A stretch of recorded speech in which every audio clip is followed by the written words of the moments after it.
pound, crack crowns, Meek Millie, bloodhound, grimy, thirsty, bout it, you heard me. Glizzy on did that, clip holding 30, looking for these fuck boys to do these niggas dirty. Yeah, play tough, I dare you. My goons, they balloon shit, air you. No, nigga, I ain't trying to hear you, and I don't need no 4 pound, cause I ain't trying to scare you. I just take the knee in the raw, get up on you, near you. Ask you for a light and bloody mirror you, tear you. My niggas be riding low, tinted with them choppers, though we spin your block like Mr. Softy, spot you like a domino. Simon said he want you dead. What up, podcasters? All my internet surfers out there. You are now listening to the Goldmembers Podcast. I am one half of the Goldmembers, certified gold member, Herb Reed, and I'm joined by my brother. You know, man, your boy Tyson, man, back with another one, man. Make sure y'all check us out on Goldmembers Podcast on Instagram, man. Make sure y'all follow us, man, and keep updated with us. You already know, man, and check out all of our episodes on all streaming platforms. And if you want to become a certified gold member, don't forget to subscribe, man, so you can get all the updates on new episodes and new content. Please subscribe. You already know. What episode is this, bro? It's episode 7. You already know, man. And last episode. Oof. Ooh-wee. That was a doozy, wasn't it? Man, listen, man. I went to a all-black brunch, and I ran into my old roommate. You know, he from Michigan. Okay. You know who his cousin is. Who's his cousin? Jamal Hill. Oh, God. Oh. He said, yo, come on, man, leave my cousin alone, man. Leave him alone. Leave my cousin alone, man. Then we had the barbs down our back. Oh, my God. Come on, man. But shout out to everybody who supported the last episode 6. If you got a chance to listen to it or download it or stream it, go check it out. It's on all of our platforms. You can find it online. By far our most controversial episode, easily. But y'all showed love, man, because the streams is going up on it. So keep showing love, man. Keep supporting, whether you like it or not, whether your opinion is indifferent or, you know, in alignment with ours. We appreciate you anyway. So yeah, that's what I'm saying. Cause this is our opinion, and we're going off the information that we got presented to us. So we ain't trying to please nobody. We just trying to give you our perspective and how we feel about stuff. So we hope y'all don't be taking stuff to heart and all of that. Nah, man, it's all love. You know what I mean? To be able to, you know, exchange opinions, to enlighten each other and offer different perspectives, man. This is what this whole platform is all about. You know what I'm saying? And we promised y'all we was going to be raw from the jump. And so we're you know, when this ain't no false advertisement. Like, you're getting what you pay for. So, you know, don't expect anything less. Because we said in the beginning, we ain't holding back. Yeah, we ain't gonna sugarcoat a lot of stuff, man. Like, we're not doing none of that. Like, for what, man? This is our platform. We gonna talk how we talk when we in the whip, when we riding around. We gonna let shit out. We ain't gonna hold nothing back. That's what we want to do. That's what we feel comfortable doing. Yeah, for sure, man. Just like this episode right here, episode 7, we got some crazy topics, man. We're going to dig into a lot that's been happening lately. I'm going to just run through a few. We got the Meek Mill album just dropped, so we're going to review that. There's been talk about the government shutdown and all those different things. We're going to dig into that. Mm-hmm. The NBA preseason just jumped off. My favorite time of the year. I used to be like, damn, nigga, when the NBA season gonna start? That shit used to take forever. For real. Now that shit come like fucking no other. Yeah, so we got a good show, man, lined up for y'all, man. So hopefully y'all enjoy it, man. Feel free to chime in, leave comments wherever you see it. We need reviews on the podcast, man. So as you're listening to it, feel free to leave a review, man. Like you said, good, bad, or ugly, we don't care. Yeah, we don't matter. It don't matter to us, man. And it's that type of season, man, where the allergies is coming out, man. So don't mind me today, man. I'll probably step away from the microphone just to clean up a little bit. But it's nasty outside, man. It been raining all weekend, all of that crazy stuff. So make sure y'all get y'all Allegra and some Benadryl, man, and take care of yourself for the season change. Yeah, oh yeah. It's about to be that season. It's about to be that layup season. Hey, I'm trying to tell you, man. I bought some cookies to bake the other day. Oh, you already stocking up. I'm ready for winter. You got the soft baked joints. I got the soft baked. Look, Pillsbury. I got the cookie dough that you can eat raw. Oh man! You got that. I got that though. Oh man! Yeah, man, I ain't playing with them. I ain't playing. Just in case you ain't got time to put them in the oven, you just get right to it. Get a piece of the dough, cookie dough. Bit of dough. You know what I mean? Enjoy yourself. I can't eat regular raw cookie dough. I gotta cook mine at all times. I don't know if I ever even tasted fucking cookie dough just straight up. See people eat the ice cream. But it ain't my thing, man. I don't know. But I'm ready for the winter time. I'm ready to stay in the house. I ain't trying to do nothing but this fucking podcast right here, to be honest with you. Yeah, for sure, man. Yo, so let's jump right into it, man. Your man Meek Mill put out his new joint. Yeah, he did. He put out his new album, Expensive Pain. I'm gonna get my review on that a little bit, man, because this right here, this is literally Dream Chasers 1 intro. Is it? Mm-hmm. You can go to Dream Chasers 1 on there right now to probably play it. It's the same thing. He tried to go back into that time because, he's trying to capture that moment again. You'll never get that feeling again. Yeah, so go ahead, man. Like, give me your thoughts. Like, how you feeling about this one? All right, so you know how albums come out on Fridays at midnight now? I ain't even gonna hold you. I wasn't even too anticipated on Meek shit dropped at midnight. I'm going to press play on that at midnight. I was on some shit man, I'll listen to it when I'm go outside, when I'm riding, go grab some gas, go clean my car or something. I'll listen to that new Meek joint.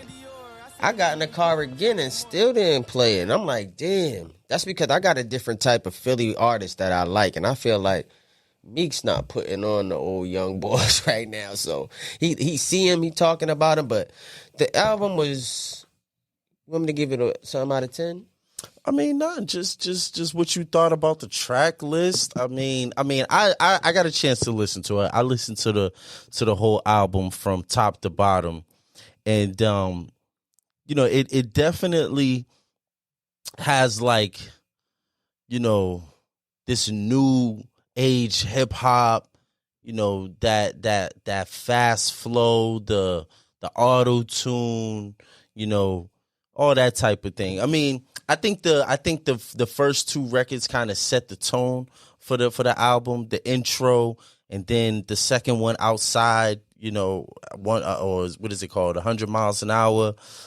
Those two kind of set the tone. Then he goes into the On My Soul joint, which is like a heartfelt joint. I think this album was real therapeutic for Meek Mill's. I think it's exactly as the title says, expensive pain. I feel like he's just letting out everything that he's been going through, and all the pitfalls and the peaks and the valleys of being a celebrity, of being in hip hop, and all, and it's just top to bottom, all those songs kind of touch on those different personal topics.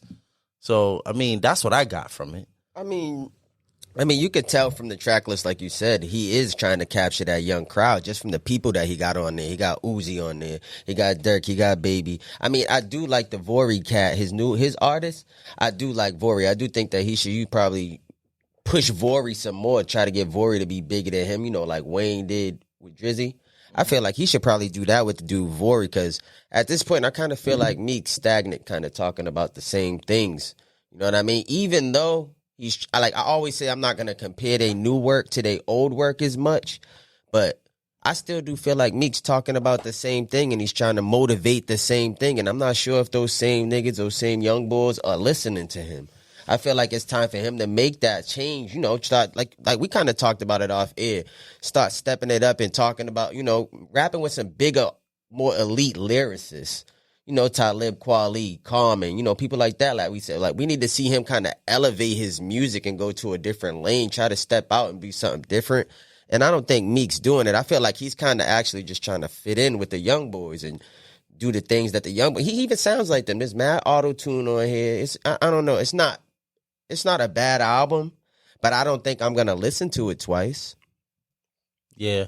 No, I feel you. I mean, and I kind of feel the same way. Like, he is just talking about the same things. Like, he's talking about, what car he coming through in, and riding dirt bikes, and, smashing the same girls as his homies, and his man's mad at him because he didn't give him 50,000. And he's always talking about his friends switching up or some shit like that of that nature. And I don't know if it's me, but sometimes you got to look at yourself if you just think every single time your friends are switching up. I feel like Meek say that on all his songs, fuck albums. On his song, somebody's switching and betraying him. And it's like, damn, who's betraying who? You got to stop. You got to start. You got to clear that up. You at an age now, nigga, we pushing 40. Right. You got to clear that type of language up behind you. You can't be out here pushing. I mean, I watched a little interview he did the other day. And, I think I was listening to Mr. Philadelphia earlier riding around because I was trying to get that old Meek feel back. I was trying to get that shit we grew up on, listening to Meek rap on YouTube, nigga, on the block battle rapping niggas and shit. I was trying to get that Meek back. I just think social media kind of put a little dent on my nigga.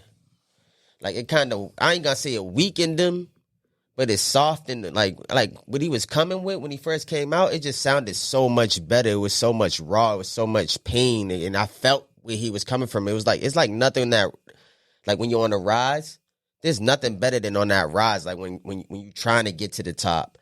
And I feel like he kind of got to his top, to his peak. You know what I mean? I don't know if there's anything higher, but like I said, I think he need to just step out of bounds and stop messing with some more lyrical artists, some more lyrical, just more people. Like, I don't even know. We said Black Eyed Peas. Like, he need to just step out. I was saying that, more so like, I just think that where he's at in his career, like kind of how you said that, he's making music for the younger crowd, that younger generation. And I just feel like where he's at in his career, he's been in hip hop. He's been someone in hip hop for at least 10 years. And I just feel like he should be at a level of, creativity and just where he is as an artist on a level where he's creating music with the people. And I was just mentioning like the Philly greats. I wasn't talking about nobody else. I was talking about like the Roots and Jill Scott and, even Freeway. I would love to hear him on a track with like Freeway or Oskino or Petey Crack. Or he do got a lot of Oskino tracks that I love on the Flamish joints. Yeah, but those is old. I'm talking about where he's at in his career right now. I feel like he should be on a level where he's doing a lot of those type of records, and just really, with this album, there's really no sound to it. You could tell that he worked with, newer producers, younger producers, but it doesn't really have a sound. It doesn't even really have a Philly sound to me. Yeah, and Philly hip hop has its own sound. You know what I mean? And I feel like at one point in time, Meek was the Philly sound. Yeah, you know what I mean? We said I like my rose red and my diamonds blue. All of that. That was the Philly sound at one point. You know what I'm saying? So I haven't seen it really evolve. It kind of evolved to like I'm a boss in that house party type of vibe, but it never really grew past that. And I feel like he stopped messing with, like you said, he's messing with new producers. Like, what happened to Jalil Beats? Like, I want to hear some of those. I want to hear that Meek. I want to hear those niggas that you was rapping with. What happened to Lil? You know what I mean? Like, what happened? Like, what happened to all of them niggas? You know what I mean? That you had, I don't know what they was doing, but the bars he was spitting at the time on those kind of beats, those friends who was pushing him at that time, like, I don't know. Even O'Malley. You know what I mean? Like, I don't know. Somebody need to come in there and put some more battery in him and tell him, like, man, get back in contact with your city, man. Get back in tune with the. I mean, but top. Meek's still moving outside of the music, because I'm trying to just rate him as an artist right in now. Just the music, not even where he's at, with all the other stuff. But it does seem like he's still trying to prove that he's street, that he's gangster, that he got street cred. You know what I mean? I feel like he's still trying to prove that rather than excelling above that. You know what I mean? Yeah. And kind of being like really like being on that Kanye level, like, or being on that Drake level, or being on that Nicki level. Like, just certain artists hit certain points in their city, in their career, and as an artist where they're just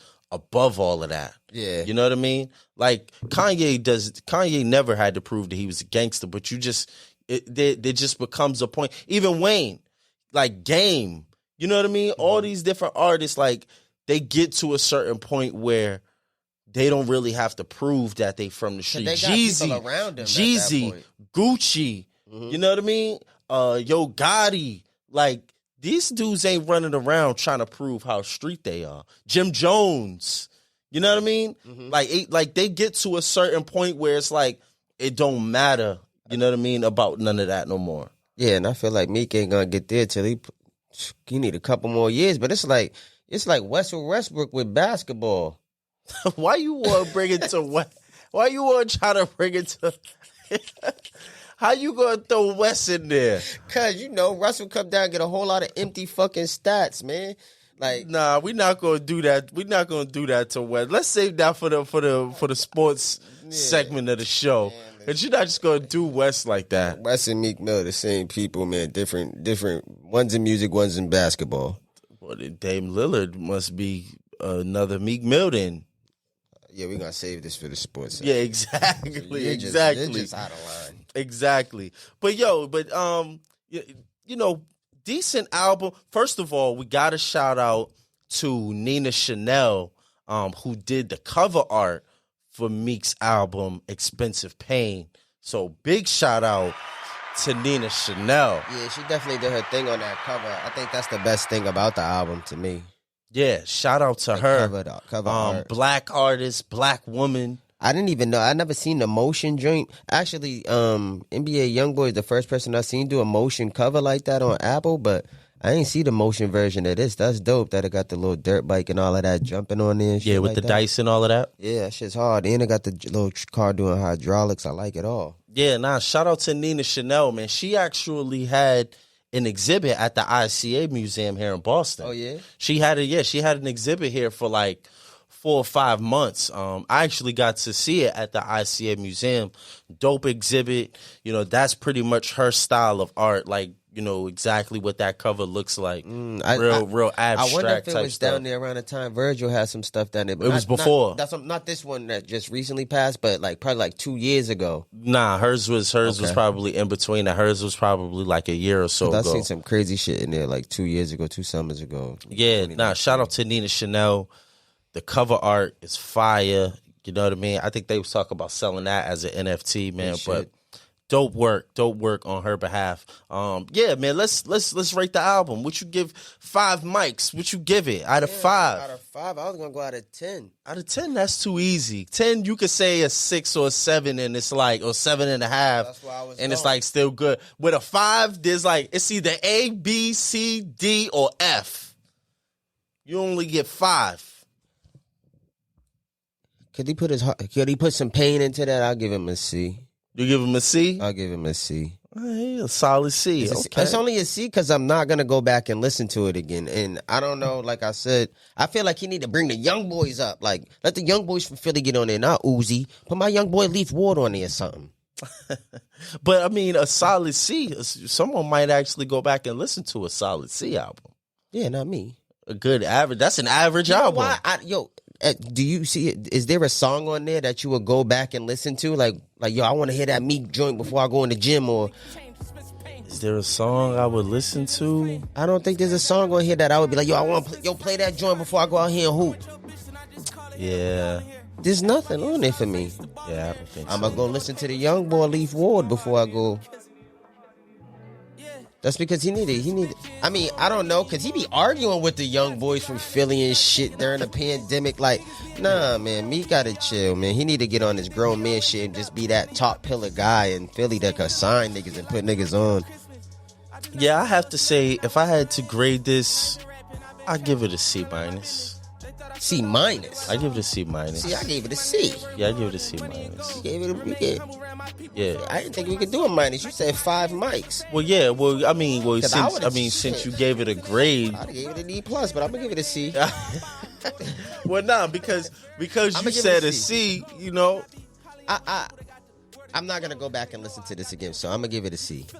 Yeah. I'm gonna give it a C minus. For me, it was a little below average. you know how niggas be like, yo, if you like my old shit, go listen to my old shit. Yeah. I really go listen to your old shit. And he's still dropping albums on Maybach Music too. Yeah, I think that's what this was. That's what it felt like. I heard he's trying to get off of the Maybach Music label or whatever.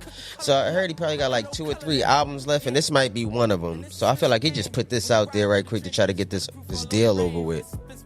Yeah, I mean, you know, like I said, like below average album for me, you know, just from what I expect from Meek. Mm-hmm.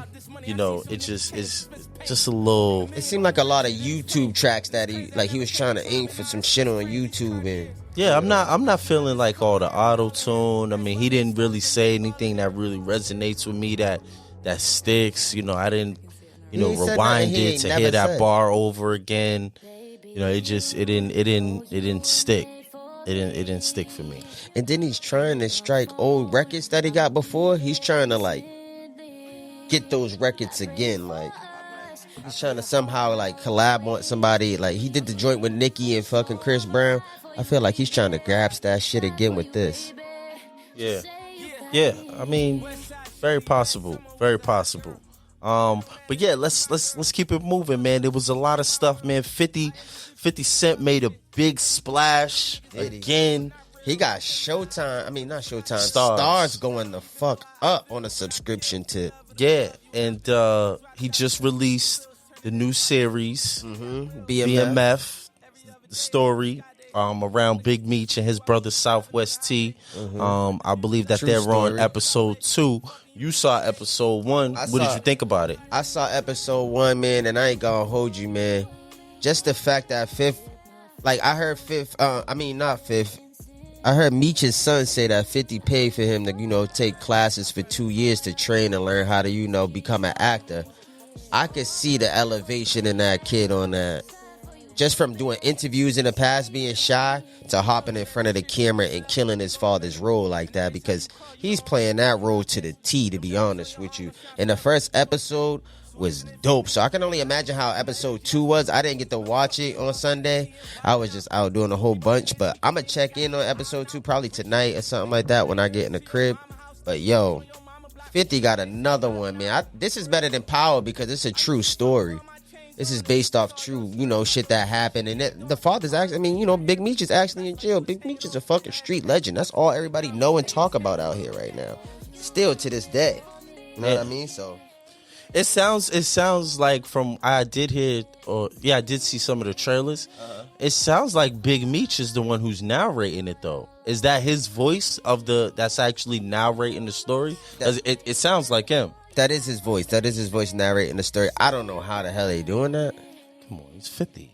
50 pulling strings, man, having that nigga do interviews and all of that. He probably, on a visit, getting him a visit, and have him reading through the script real quick. 50 gonna make it work. Yeah, because that is his voice in there talking and all of that. So it is dope the way that 50 got that. It's crazy that it did so well on episode 1 that they uploaded and reloaded for season 2 already. They already got picked up to do another season. So it's like you can tell that the first season drew so much headlines and so much people. I think I got it up on my computer somewhere. Yeah, because 50 gonna pull all the strings. He gonna make sure it makes the biggest splash as possible. That's why I'm not surprised that you said that he paid for Big Meech's son to do acting classes, because I could see him making that investment to make sure that he gets the best performance as possible, because he want to keep that going, because really he could run that series for multiple seasons all the way up until present time, because they had a certain point where they did start to make a transition from the streets into the rap game and signing artists like Jeezy and say my nigga's name, show him some respect. What's his name? Blue Da Vinci. Yeah, Blue Da Vinci. He said the rest of my niggas ain't signed yet. I'm the first one signed. Signed yet. I'm the only one making music right now. I just became a rapper 2 weeks ago. Shout out Blue Da Vinci. Yeah. So, and he Fab, could. shit. And Fab, yeah. They have Fab under the wing at one point. Yeah, for sure. So, 50 can carry that story all the way up until now. You know, they've had rap beef. They had beef with certain artists. They moved from what? They moved to Miami. That's when shit got crazy. They went to Atlanta. Atlanta took over Atlanta at one point. Moving. They was everywhere. They actually like did it like drug wise. M did the switch over and try to clean the money up and switch it up like that. I loved everything that they did with their fucking selves. They had beef with a certain rapper, and I believe it wasn't Trick. Nah, they shot a certain like one of a rapper's mans or something like that. Like they had beef with a rapper, and they ended up getting into a shootout, and they shot a rapper's man. I can't remember who it was. I know Big T got shot. Southwest T got shot. Yeah, but someone from their side shot someone on a rapper's side. I can't remember who the rapper was. Oh yeah, I don't know. But they had like real rap beef with a rapper. It was someone's entourage. Someone in the rapper's entourage ended up getting shot. But regardless, you know, they got stories. And 50 got a star cast on this shit too. Like everybody in this fucking shit is fucking top notch star quality cast for this shit. So it's like they really doing their thing to try to get this shit keep going and keep renewing the whole series. Because I really do feel like this is something they can run for, you know, get 5-6 series out of it. Because I think once you get like 5-6 seasons or something like that, don't it become like, I forgot what that shit's called. I just know you get paid forever.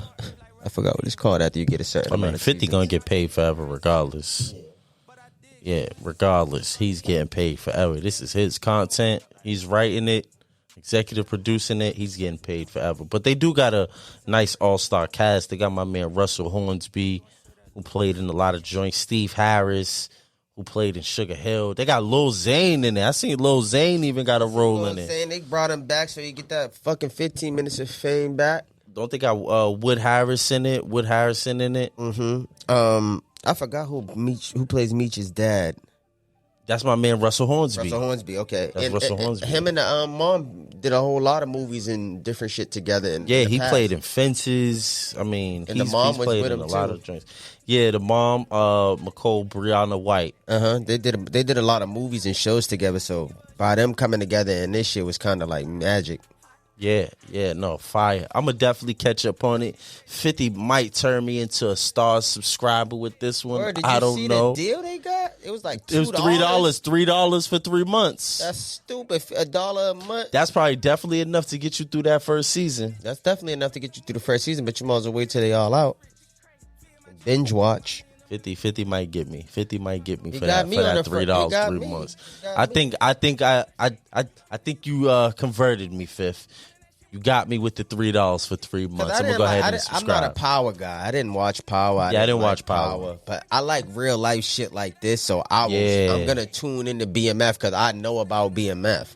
Yeah. I watched them DVDs back in the day. Like we got that feel when them niggas was out. We knew what they was doing when they was out here. So right, nah, for sure.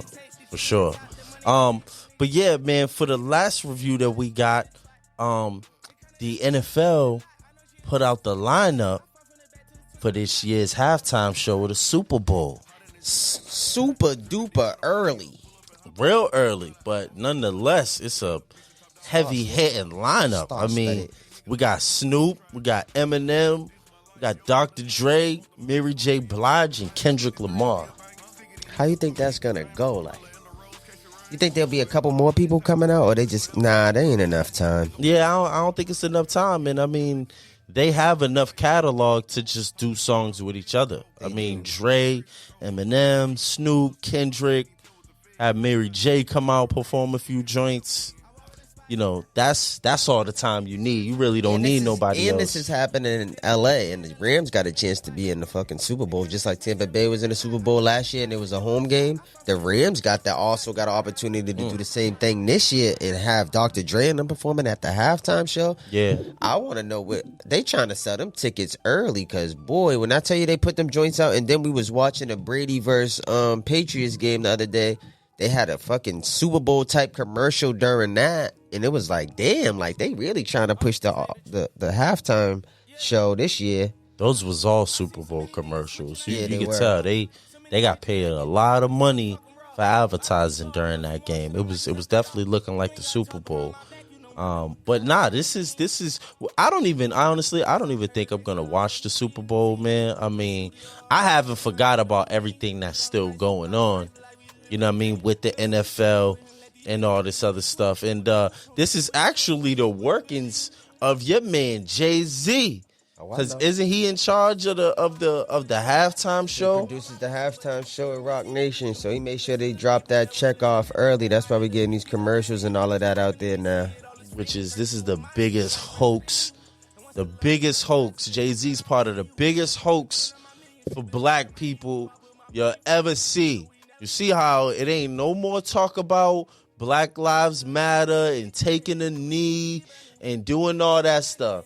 They hired Jay-Z as the producer of the halftime show, and they serve how many people? How many people's on the lineup? 1, 2, 3, 4, 5. 5 people.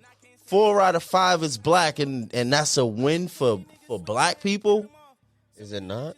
Hell no. How is it? Tell me how it is. That's not his fault that the Black Lives Matter people is fucking scams and they're not out here. Nobody want to support that shit no more. That's not our fault. Okay, so he doesn't see how he is a part of the scam? Well, he buying houses out here with people's money? It doesn't matter. He's being used. Hold on, wait. I think you're missing the point. I am. All this stuff was going on. Now, typically what they do with black people, instead of actually, giving them reparations or, changing their policies, creating more jobs, doing more community beneficial type initiatives, they don't do that.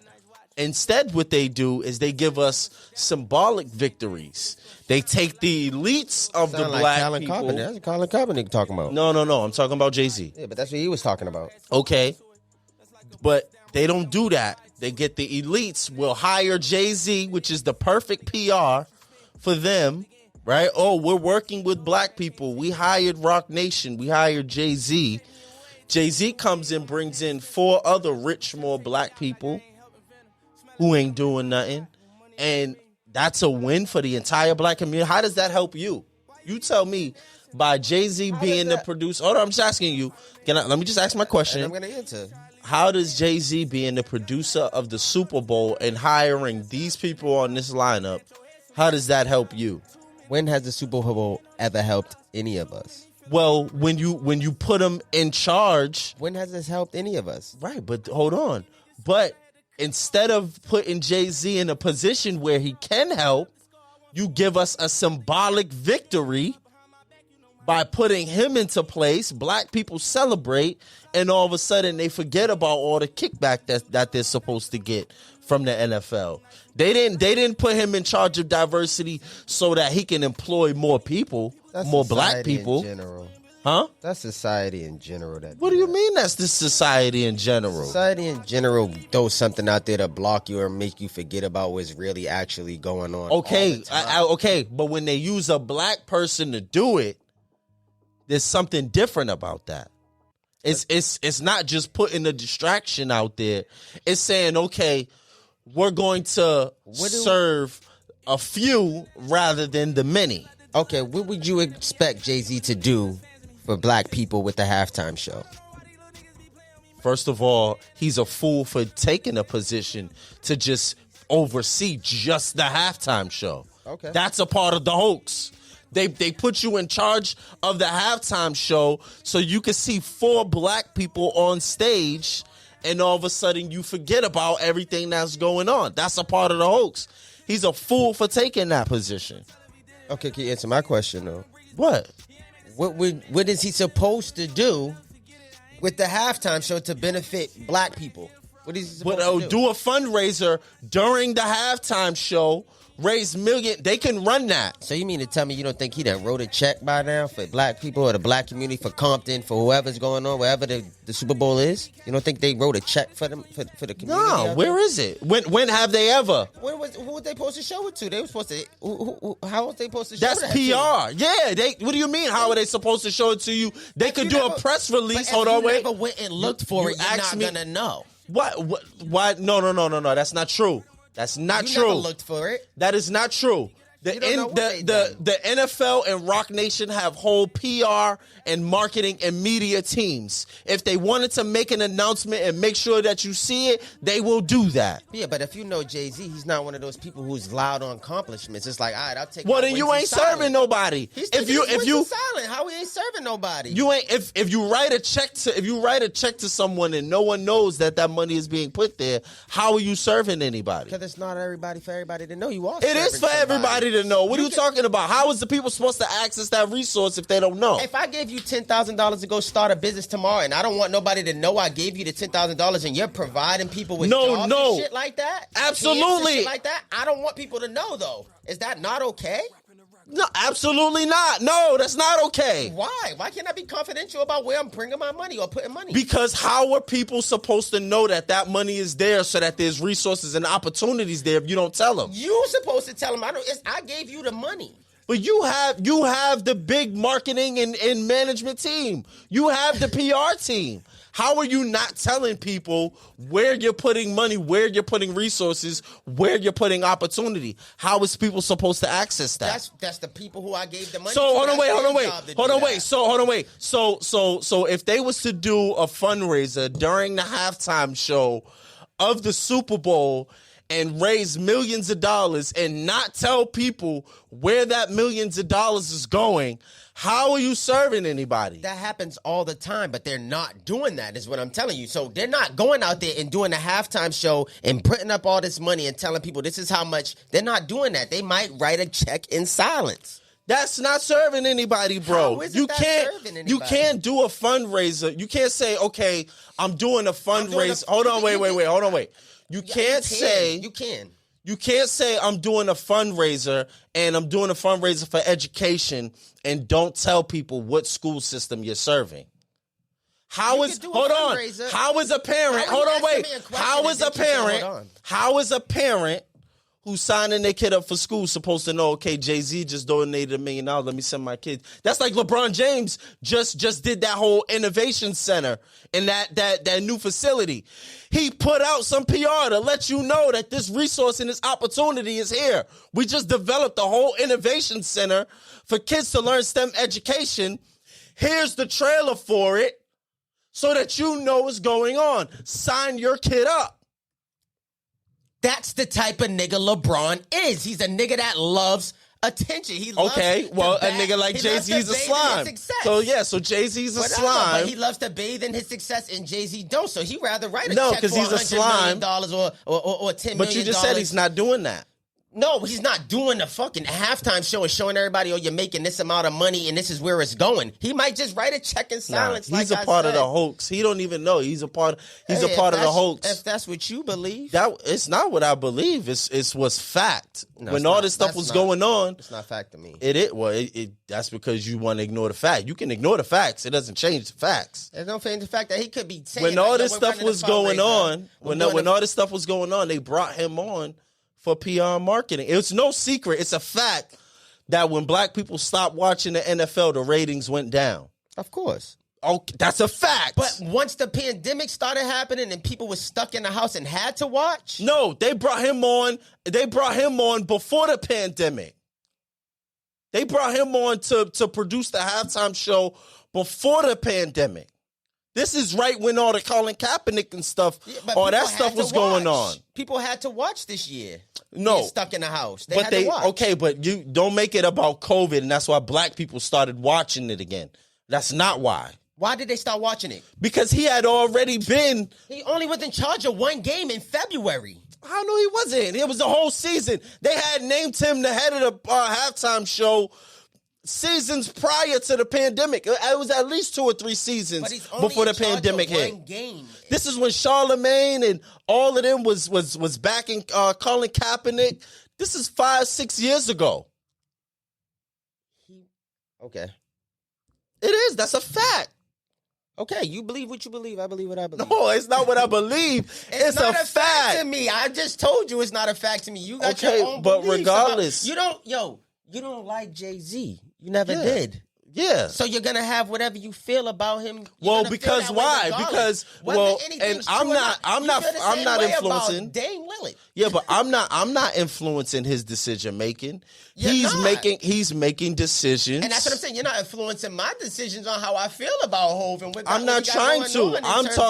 I'm not trying to. I'm stating facts. I'm stating facts. If you think. No, it's not what I think. We can look it up. You want to dig deeper into this subject matter? We can dig deeper into it.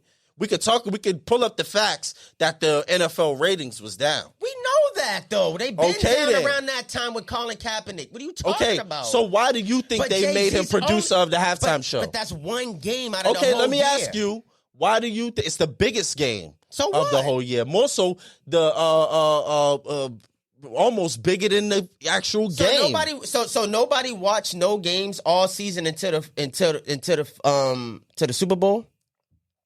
No, that's not what I'm saying. No, I'm asking. I didn't say that's what you said. So the ratings was low all year. How long was the ratings low? Until the Super Bowl? They was low for like 2 seasons. And then Hov took over and it came back up? Yes. Yeah. Hello. That's part of the reason why they made him. Why do you think they made him producer of the halftime show? It was PR. It was a marketing move. But it's one football game. You think people are watching the whole season to see Hov in February at the Yes, bro. Well, that's why I'm not one of them people. That's why they brought him in. That was part of the PR and marketing move. The same thing with Papa John's. When the owner from Papa John's said whatever he said and they got him up out of there, who did they then bring in? Shaq, another influential black celebrity. And what did black people start doing again? Ordering Papa John's. What? It's a fact, nigga. Look it up. Black people are eating Papa John's. Yeah, black people been eating Papa John's. You kidding me? Black people don't eat Papa John's? No, I never. No, they don't even got up. Is there Papa John's out here? Yes, there are Papa John's out here. You had Papa John's before? I dated a girl who loved Papa John's. Yes. You eat Papa John's? No, not me. But I dated a girl who loved Papa John's. How long ago? There was a Papa John's on Dorchester Ave. How long ago was this? Near the Burger King.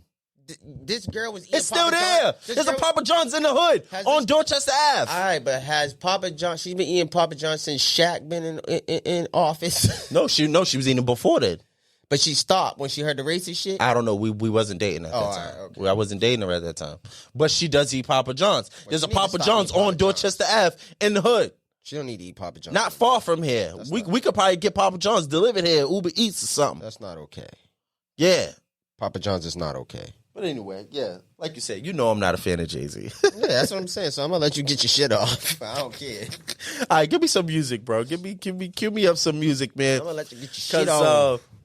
We're gonna go ahead and jump into our next topic. There's been a lot of talk going on about the government shutdown and all those different things, and so we wanted to dig into that topic a little bit to kind of kill some of the opinions and some of the misperceptions and all those different things that's out there about that. So let me ask you, bro, when you heard that the government was going to shut down, what was the first thing that came to your mind? I ain't even going to hold. What I did, I was thinking like, how? That was what I was thinking. How the hell is it possible for the government to shut down when there's money printers on Amazon? Like, that's what I thought about. I'm thinking about the money when they was talking about shutting shit down, but then I thought about the stock market, and then I was just thinking about all different types of shit. So there's different ways the government can be shut down, right? We had it shut down recently because of the COVID. That was a sickness, a hospital, a hospice type thing. Money mainly is the reason why I would think the government would be shut down. But when I thought about that, I thought we was just gonna go back into lockdown for a minute. Because it's like, but I didn't think we were necessary because they need people to spend money and make money. So I didn't think we were necessarily going to a lockdown. But I thought a lot of people would start losing jobs. That's what I did think about. Like, people will lose jobs again, even though they're trying to make people go back to work. I felt like some people still would lose jobs in, like, higher places. That's what I was thinking about. So usually when the government shuts down, it's usually, you're right, it's usually all about money. But I think a lot of people like automatically like go into panic mode when they hear things like the government shutdown. And all that means is that the Senate, the House, and in this case the president, because it would have been a federal government shutdown. That usually just means that the House of Representatives, the Senate, and the president haven't voted and solidified the budget for that year. And so I think a lot of people usually, kind of go into panic mode and think that we are going to go into like, a shutdown, kind of how the pandemic was. But usually it's just the fact that all sides of the government hasn't voted and decided or haven't been able to come to terms on how they're going to spend the budget.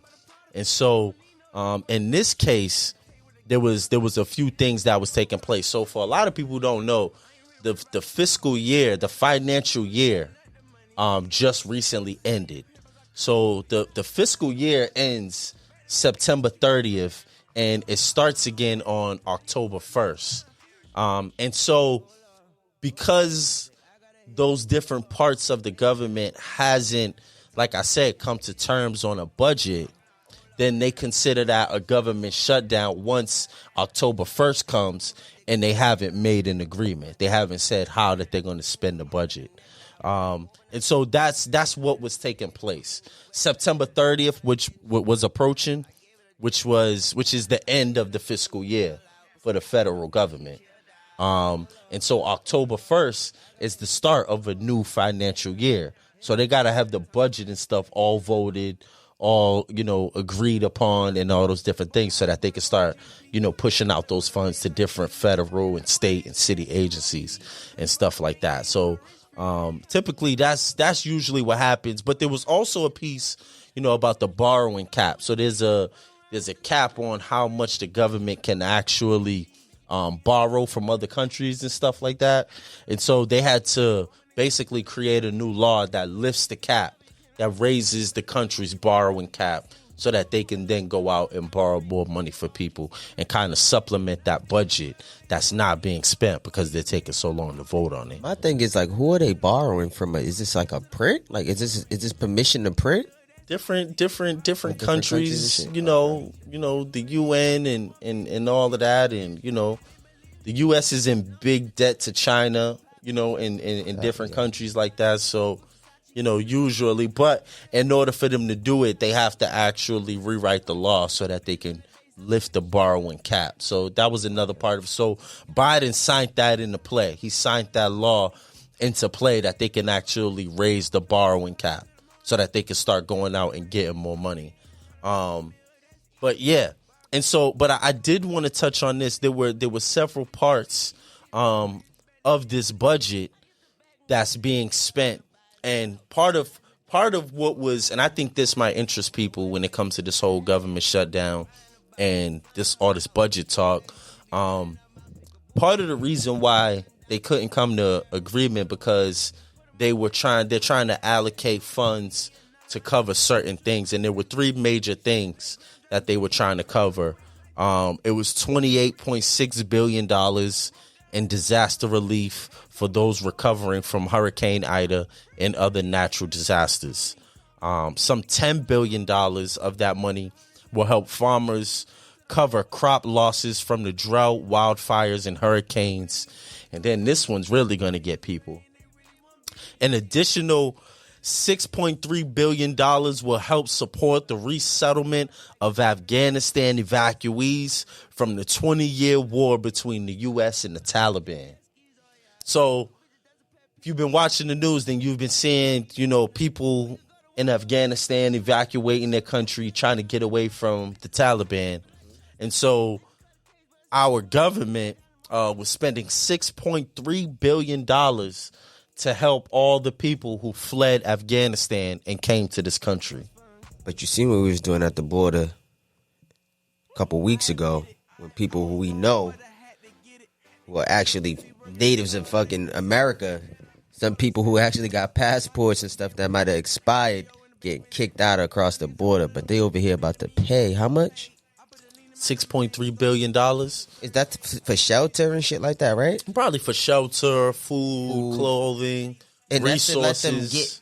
get established here in America. Yeah, to help.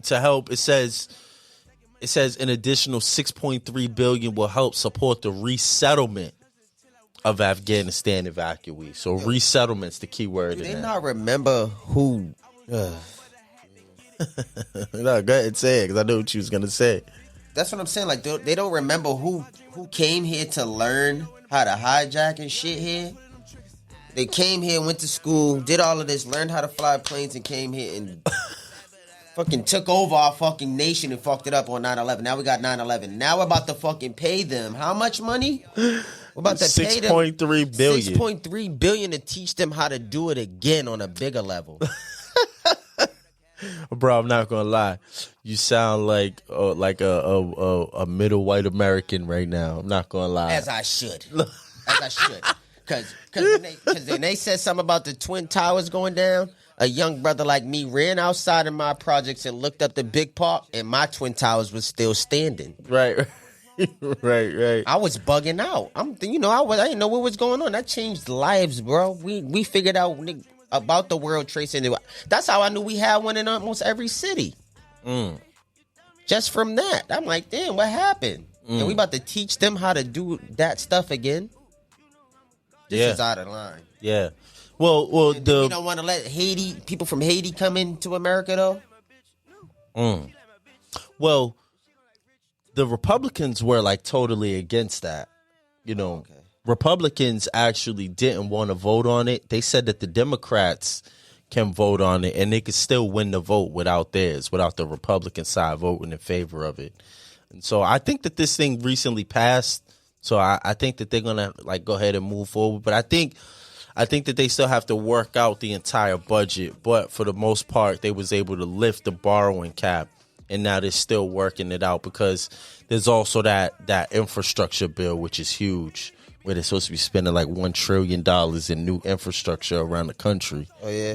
Roads, bridges, buildings, all that stuff. How many billionaires? Like, I watched some shit the other day, like over the pandemic, there was only like 1,700 billionaires or something like that, or 800, something like that. Now there's like 2,000 billionaires since the pandemic. Like they made more money during the pandemic. Oh yeah, I can imagine. It's like they made all that money doing what? Investing in that fucking vax, but I'm off that. Hey, I'm off that. That's like going to buy a pound of weed and dishing it out to everybody and waiting for the bread to come back. That's what the vax was. Nah, that government shutdown shit's crazy though, bro. I don't know how they managed to be doing this type of shit during a time like this. Like they forcing people to go back to work. They telling people that we're about to run out of Social Security money in a couple years. They're just saying all different kinds of things that are scaring the humankind, and they want us to put our faith and our trust in the government more than ever right now. And now I don't know, they putting shit in our bodies. This shit is just wild. It's wild, man. It's definitely the shutdown. I thought when they were screaming shutdown, I thought they was talking about that same shutdown. It's just usually when the different sides of government, when they can't come to an agreement about the budget, about how they're going to spend on this and what they're going to spend on that, it usually leads them to go past the deadline. So when the new fiscal year starts, they need to already have that budget figured out and, how they're going to spend the money and different things like that. And when they don't, it causes the government to go to shutdown because, people who work federal jobs and state jobs all the way down to city jobs. I mean, you're someone who works for the city. So pretty much your city department is waiting for them to make a decision so that they could be funded for the year so that people like you could get paid. It wouldn't stop you from going to work. They're still going to make you go to work, so you won't be like out of work or anything, but it's just they haven't met that deadline. And so that's usually what that means.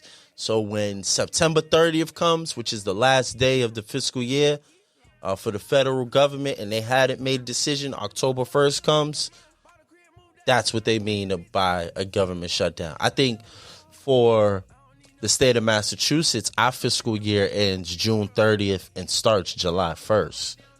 And so same thing applies, but just on the state and city level. So, nothing to worry about, people.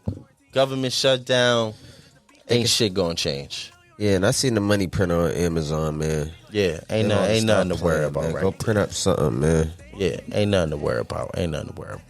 Y'all, I mean, I need to hear some more Meek Millie, man. That old school Meek Millie. My nigga treat.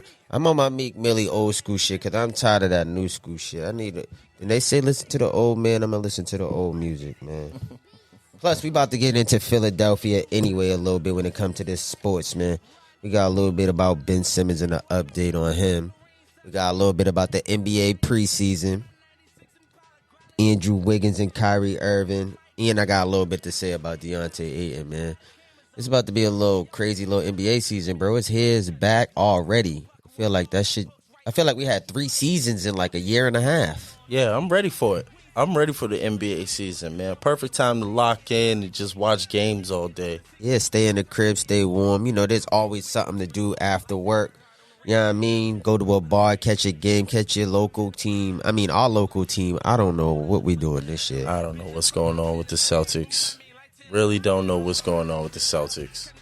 Yeah, I don't know what's going on with the Celtics, man, but NBA preseason started, 2 days ago, a day ago? I watched LA versus Brooklyn. I watched a little bit of that. All the stars sat out, but I did see my guy Malik Monk, the bucket getter, going crazy for the Lake Show. That was a good pickup, a good low-key pickup. I got to watch a game last night. I watched the Warriors and the Blazers, and that kid Jordan Poole. Oh, yeah, he did go off. You see the new rules they got when they can't jump into the player? They kept showing that. They kept showing that Steph highlight, but, I mean, I don't think they're really too worried about that anymore. I mean, they're going to get to the line regardless. I think they're just trying to stop Trae Young from getting to the line because he's a menace. Stop Trae Young. Like Trae Young invented that. He utilized it the best this year, man. They we got to get that out of the game. It's messing it up. He utilized it the best? This year, yes. This year. And so after him 1 year utilizing it, they decided to change the rule. Yeah. Okay. He was messing up the game. He was doing it more than Chris Paul was. It's Chris Paul's thing, but he was doing it more than him. But yeah, man, we got Ben Simmons, man. So the update with Ben Simmons, I heard he might be going to the Indianapolis Pacers. Is it the Indiana Pacers? I'm about to say Indianapolis Colts. The Indiana Pacers for Karis LeVert and Malcolm Brogdon. How you like that? Those is 2 solid pickups. I like Malcolm Brogdon. I like Karis LeVert. They're both solid players. Mm-hmm. I don't think that either one of them will be able to take them to the next level, take them to the Eastern Conference Finals. You don't think they could combine as Ben Simmons and give them more production than Ben Simmons would? They might give just as much production, but are they going to be effective in the game like that? To where they're going to completely change a game? Nah, I don't think so. I don't think that's enough to get them to where they need to be. I don't think they would be able to beat Miami, or definitely not Brooklyn. They definitely not beating Milwaukee. You don't think they can with get them two? No, they're not beating. They're beating any one of those teams. I like Malcolm Brogdon. I mean, not in 4. I think they can give who'd you say Brooklyn, Milwaukee, and Miami. I think they can give Miami and Milwaukee a run. They can get Milwaukee? Yeah. No way. Giannis ain't having that. Giannis, Middleton, and Drew Holiday? But who's gonna stop Big Motherfucker? Himself, as he usually does. You know, what, a foul out? What? Because he don't shoot himself in the foot no more. What do you call last year? What they did in the play? What do you call that? What you mean? That was Ben Simmons. That's why they kind of get him out of here. It was not just Ben Simmons. It wasn't just Ben Simmons, but a major point of it was Ben Simmons. He was getting, Joel Embiid was getting outplayed too. Capella, Jason Collins, or John Collins. Yeah, he was getting frustrated. You know, Joel Embiid get real frustrated. I can't say that too much. Yeah. He's not unstoppable. He'll definitely stop himself. Nobody got to stop him. He'll stop himself. Stop, and ain't nobody gonna stop him. And I feel like he's getting more mature and much better. I like Joel Embiid, but he's not unstoppable. Do not sit up here and talk like he's unstoppable. I didn't say he's unstoppable. Giannis is more unstoppable than he is. Yeah, absolutely. So who they got for Giannis? Big motherfucker. No way. Who they got for Middleton? Nobody. I ain't worried about Middleton no more. I mean, Middleton is all right, but ain't worried about I feel like they content. They got their ring. They ain't trying to do nothing no more. They might be trying to repeat. You got to give them a chance to see how they come out to see if they want to repeat. I don't think they really want it like that. I don't think they really out here trying to repeat. I think Giannis might 2-time MVP, might go for 2-time champion. He just got his freak shirt from Drizzy. He ain't trying to ball. 2-time MVP, 2-time champion. Sounds good to me. So what about Andrew Wiggins getting that vax shot after denying it for religious reasons? He would have been unemployed. They said they was going to lose $25 million. It's all right. They would have made it up. And the Nets are talking about they don't know if they're going to accommodate Kyrie as a part-time player. Kyrie's trying to be, you know how you get a part-time job at McDonald's and you go after school or something? That's what Kyrie's trying to do with the Brooklyn Nets. Well, you heard what Shaq said. Get him up out of there. I ain't gonna.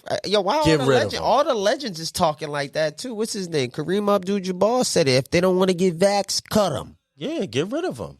That's because they come from a time, man, they was getting pennies to play.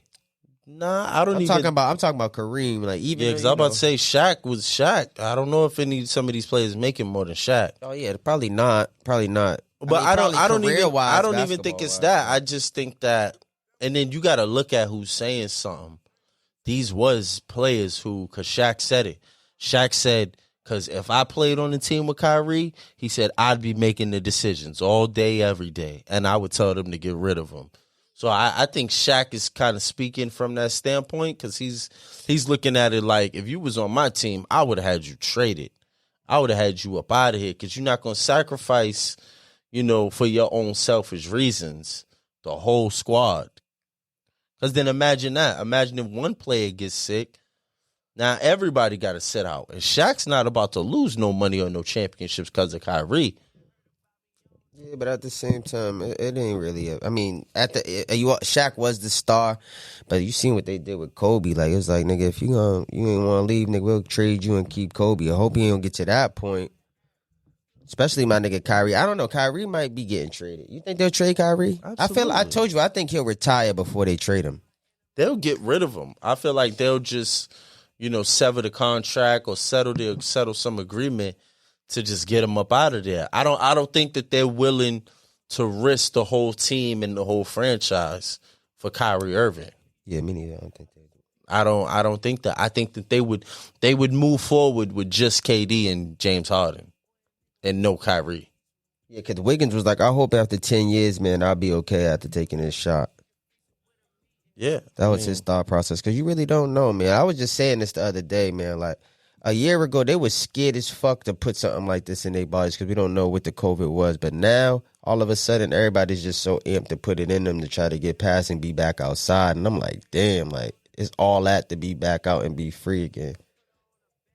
But anyways, man, DeAndre Ayton, man, they didn't want to extend his contract this year, his rookie deal. They didn't want to extend that. I think that's kind of fucked up because off the strength, they just went to the finals and he played the major part. That's kind of like a core piece. He was the number 1 overall pick. They don't want to extend him, so I don't know what they're going to do with that. Keep a lookout for him being on the move probably next summer. So, man, yeah, shout out to that, man. Shout out to the Suns. They gonna get him up out of here, man. Get him up out of here, man. You ain't feeling DeAndre Ayton? I like DeAndre Ayton, but I mean, he's not irreplaceable. Nah, he's not irreplaceable. For sure not. For sure, definitely not irreplaceable, man. I do got one more thing that I was gonna say. Because you know how we was talking about them having those commercials early for the Super Bowl halftime? You know what else I seen coming out pretty early? The Black Friday rollout. For these companies, yeah, people are telling you should get your gifts now for Christmas. Right now, you should start ordering. Amazon started their Black Friday deals like I think on last Friday. And I was like, damn, like, okay, it is almost that time. You know, Christmas come like that. So make sure y'all go out there, man, and get y'all some motherfucking gifts, man. Make sure y'all well prepared for the holiday season coming up, because you know y'all don't want to be late shopping and all of that. So Amazon already started their Black Friday deals, man. Make sure y'all grab some shit, man. Well, spend your money with us. Go subscribe to our channel. Get me some. You know what I mean? Subscribe to our channel. Spend some money with us. Support us. Y'all supporting everybody else, man. Support us and what we got going on. The Goldmembers Podcast, man. You should already know. You should already know what's up, man. What else we got, bro? Shit, man. I mean, ain't no new music really come out like that this week. Besides Meek's joint and that Rich the Kid and Weezy joint. I mean, J. Cole and Wale dropped the track. They remixed, whose song was that? Vibrant thing. Q-Tip? They redid that. It sound alright, but I kind of need Wale to come out with some other shit. It's called Poke It Out, but I don't know, man. That was really it for the music tip. I ain't really had too much else, man, for today, man. I'm just trying to hurry up and hopefully this motherfucking allergy medicine kick in for me, man, because I'm over here fucking hurt. Word, man. Well, thank you to everybody, man, that listened to episode 7 of the Goldmembers Podcast, man. This was a good one. Make sure you check us out on all streaming platforms. That's Apple Podcasts, Spotify, Amazon Music, and Google Podcasts. Tell them where to find us on social media, bro. Make sure y'all find us, man, and follow us, man, on IG, Goldmembers Podcast. Goldmembers Podcast on IG, man. I know we had the Facebook outage yesterday, so y'all probably couldn't follow us yesterday, man, but make sure y'all follow us today, man. Word. I'm one half of the Goldmembers Podcast, certified gold member Herb Reed. Check me out on all social media at Herb Reed, HERBREAD. Other half of the Goldmembers Podcast, man, your boy Tyson, man. Make sure you follow me on Twitter and Instagram at Goldmembers, man. At Goldmembers on Instagram and Twitter, man. Fuck with your boy.